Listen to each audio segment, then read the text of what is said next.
7 unbelievable real-life stories. There are many unbelievable true stories that have been told on the silver screen, but Hollywood could definitely take a look at these next 7. There are 2 women that were rescued by chance after spending 5 months adrift, the Sweetest Actress that fell in love with a homeless alcoholic, and many more. Here are 7 amazing stories that are Hollywood movie material. Number 1. The Sweetest Actress fell in love with a homeless alcoholic. They've been happily married for 10 years. Sweetest Actress Emmy Abraham's son was immediately drawn to homeless Vic Kula's beautiful brown eyes when she met him on the streets of Amsterdam back in 2006. Although she realized he was homeless from his unkempt appearance, Emmy arranged to meet him again after they both felt the instant chemistry between them. She then returned to Vienna where she lived, thinking she'd never see him again. To her surprise, Vic called her some 3 weeks after she returned home. The rest, as they say, is history. Vic quit drinking and then became a mechanical engineer. The couple shares twins and they've been married for 10 years and counting.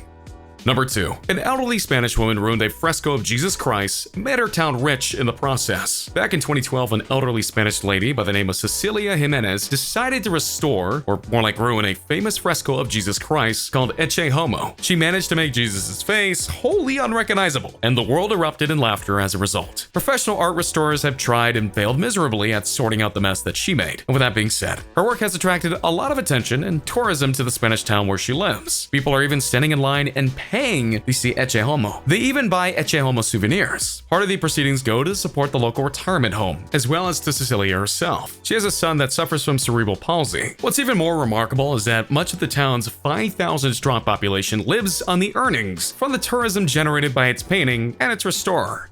Number 3. 2 women went on a short yacht trip, only to spend 5 months adrift to eventually be rescued. 2 American women, Jennifer Appel and Tasha Fuiava, decided to sail from Hawaii to Tahiti together with their 2 dogs. The trip was supposed to last 18 days, but they had an engine failure and bad weather. They believed that they could still sail to land safely, but in spite of issuing daily distress calls, they were never close enough to other vessels or even shore stations for them to be received. Their yacht was even attacked by sharks. The 2 women spent 5 months on the open ocean eating rice and oatmeal and using water purifiers for fresh water. They were some 550 miles from the Japanese coast when they were found by Taiwanese fishermen who discovered them in the nick of time. And for those of you wondering, yes, the dogs are safe.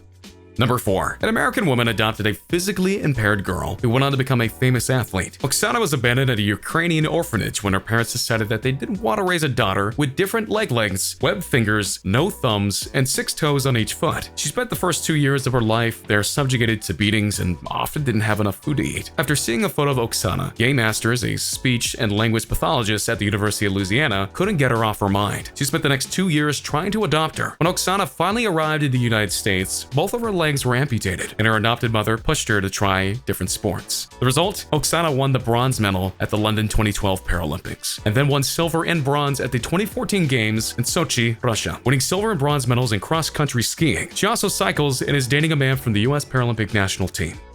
Number 5. A woman left her husband and 3 children for a life in the jungle. An anthropologist named Kenneth Good studied the Yamonani indigenous tribe of southern Venezuela during the 1970s. He learned to speak the native language and even married a tribal girl named Yarima. She eventually moved to the United States and had 3 children with him. The thing is, she felt lonely in New York City and decided to return to the rainforest when the couple's eldest son, David, was just 5 years old. As anyone can imagine, David grew up resenting Yarima's actions because he couldn't understand why she had abandoned him and his siblings. He read his father's memoirs about the Yamonami tribe and his mother and realized that he wanted to meet her. After a 3-day journey down the Orinoco River, David arrived at his mother's village, reuniting with her for the first time in 20 years. Both the mother and son cried. Nowadays, David studies the tribe and is proud to be half Yanomami. Number 6. In 1993, a Colorado fisherman pinned by a boulder amputated his own leg, crawled half a mile to his truck, and then drove another half mile to the hospital.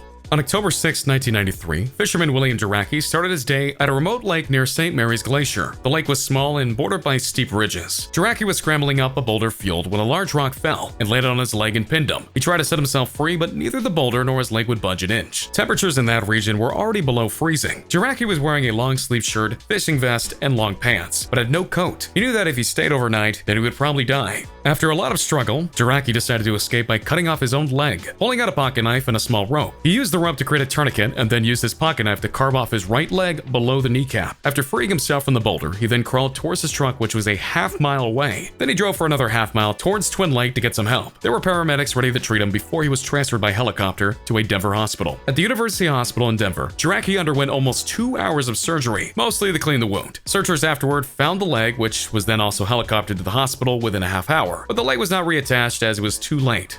Number 7. Convicted of armed robbery. Cornelius Mike Anderson was mistakenly not sent to jail. 13 years later, when authorities realized the mistake, Anderson was married, had a job, 4 kids, and was a local soccer coach. In 2000, a man named Cornelius Michael Anderson III was convicted of armed robbery. He was sentenced to 13 years in the Missouri State Prison System. Shortly after his conviction, he was released on bail pending an appeal. When his appeal failed, he was told to wait on instructions on when and where to show up to begin his incarceration. He did exactly that, except the instructions never came. As years rolled by, Mike turned his life around. He got married, started working as a carpenter, and during the 13 years of his sentence, had 4 children and even became a local soccer coach. In 2013, when Mike was scheduled to be released from prison, the authorities realized their mistake. Mike was not sent to jail because of clerical errors and miscommunication. The Missouri Department of Corrections thought he was already in prison. After the discovery of the error, Mike was arrested on July 25, 2013, in order to serve his 13-year sentence. The case soon gathered both national and international attention. It became a matter of controversy, especially since the victim of his crime did not believe he should be in prison. Mike's attorney filed several appeals and petitions for his release from prison, and on May 5th of 2014, Anderson was then released from prison.